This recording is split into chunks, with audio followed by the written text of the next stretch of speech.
Hello again, and welcome to the latest episode of the Changemakers LA podcast, presented by LISC Los Angeles.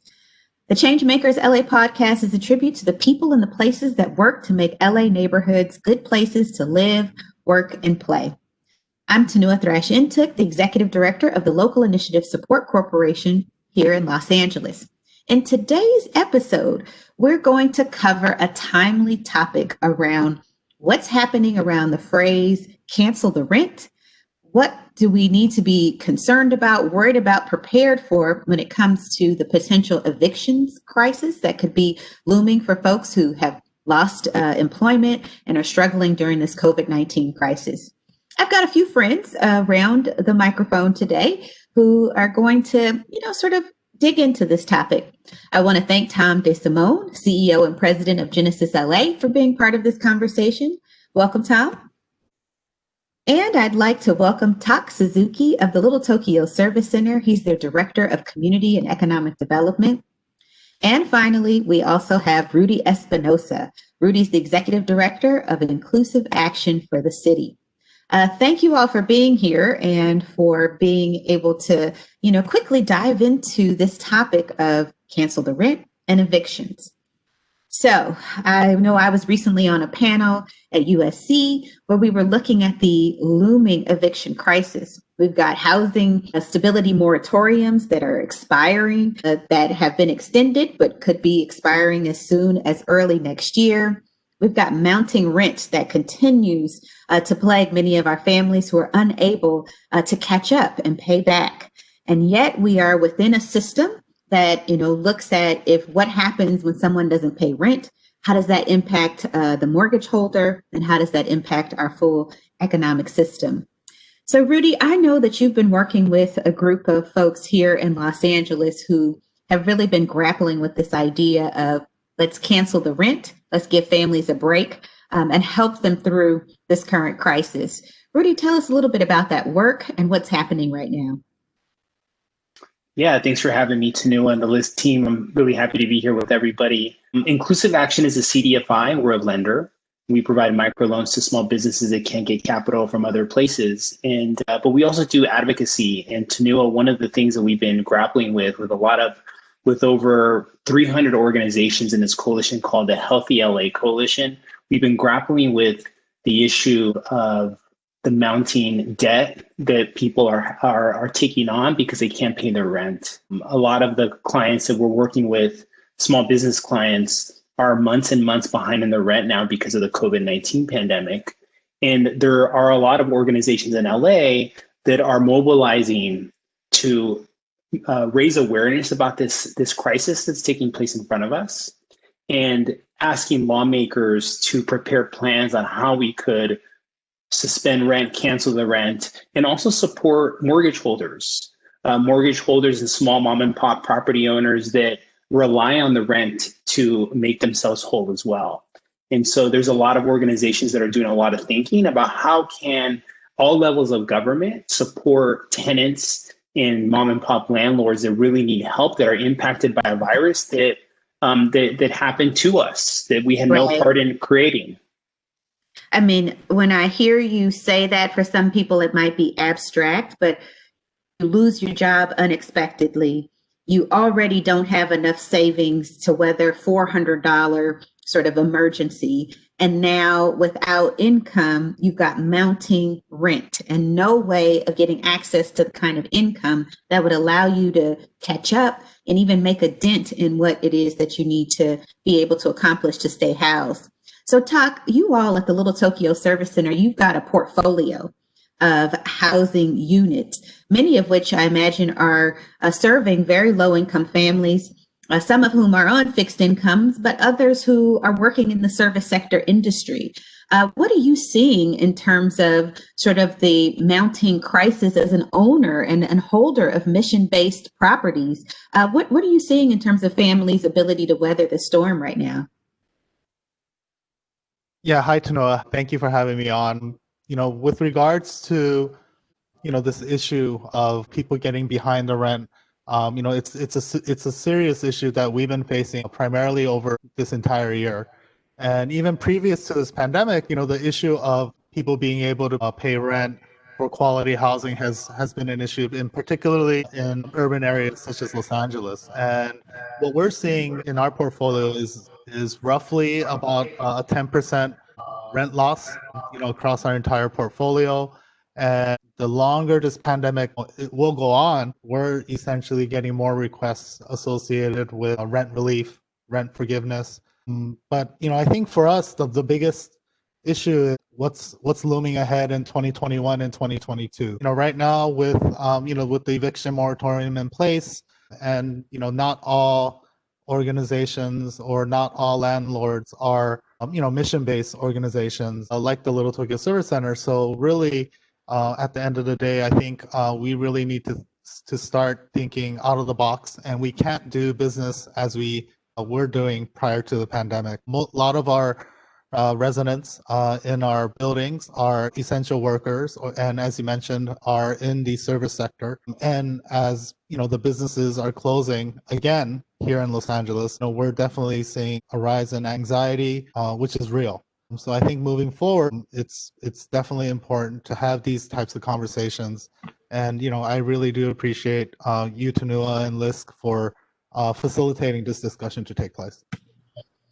Yeah, Tuck. I mean, it's great to know that there are mission-based developers out there who are doing their best to hold the line. But, even you all beyond the mission, you got to be able to pay the mortgage and be able to maintain the housing for everybody. So it's impacting all of us. Tom, looking at Genesis LA, you all are a co-leader and conspirator in trying to move capital to the places that need it most. And right now, sort of this call for cancel the rent is not so easy for everybody to hear. What do you think people hear, or what are they grappling with when they hear that term, let's cancel the rent? Yeah, well, thank you, Tunua, for having me. It's great to be with Rudy and talk, good friends. I think you bring up a great point, Tunua, that I think some of the messaging around this idea, in some ways it's sort of someone has to make a sacrifice for someone else to be okay. And I think we have to change that dichotomy a bit. When you hear cancel the rent, how does the landlord respond to that? How does the mortgage lender respond to that? But we have to do something. The consequences of not doing something will be dire and much more costly to society, I think, than even everybody having to, take a little bit for the team, so to speak. So, but I do think the messaging is very important. All of this exists in an ecosystem, and the ecosystem as a whole has to sustain itself. The lenders might have to defer, a landlord might, have to give up a little bit of rent. Maybe the tenant has to pay something a little bit back over a very long term. But we do have to approach this, I think, holistically and at a national scale if we're really going to get through this. Yeah, Tom, I mean, you and I have talked a bit about this, and, for many of these families, again, folks just simply don't have the kind of savings to weather a very unexpected dragging on COVID crisis and leading to an economic crisis.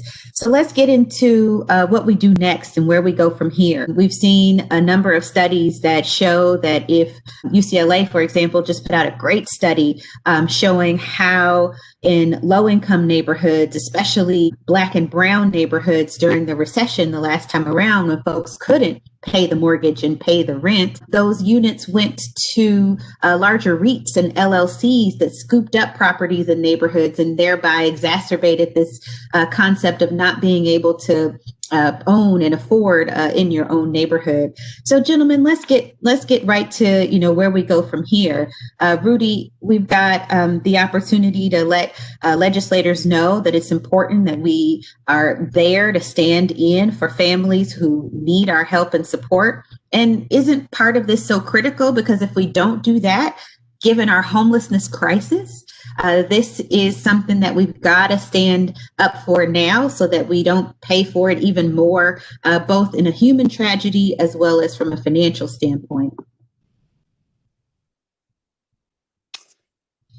I think what you just said right now, Tunua, is really important, that will be much more expensive for us as a society if we don't do anything to support the families that are struggling and impacted by COVID-19. if we do have mass evictions, I think some scholars are saying 40 million people are struggling to pay the rent at the moment. That's a lot of people that's going to impact our economy. We did a study recently at Inclusive Action that looked at the cost of eviction. And I think a lot of people don't know that it's not only the rent that's due, but it's also the cost of moving, the cost of maybe getting legal support, the cost of storing your stuff, the cost of moving your kids to a different school system. There's all these different costs that are a burden on us. And I think that if lawmakers were here listening, I would say that this is a time for us to come up with a solution together. There's a lot of experts like Talk and Tom that I'm sure that if the president called Tom, I'm sure he'll pick up and say, "Great, let's brainstorm here and figure out how to get this done." It depends which one, Rudy. Depends which president. That's true, Tom. That's true.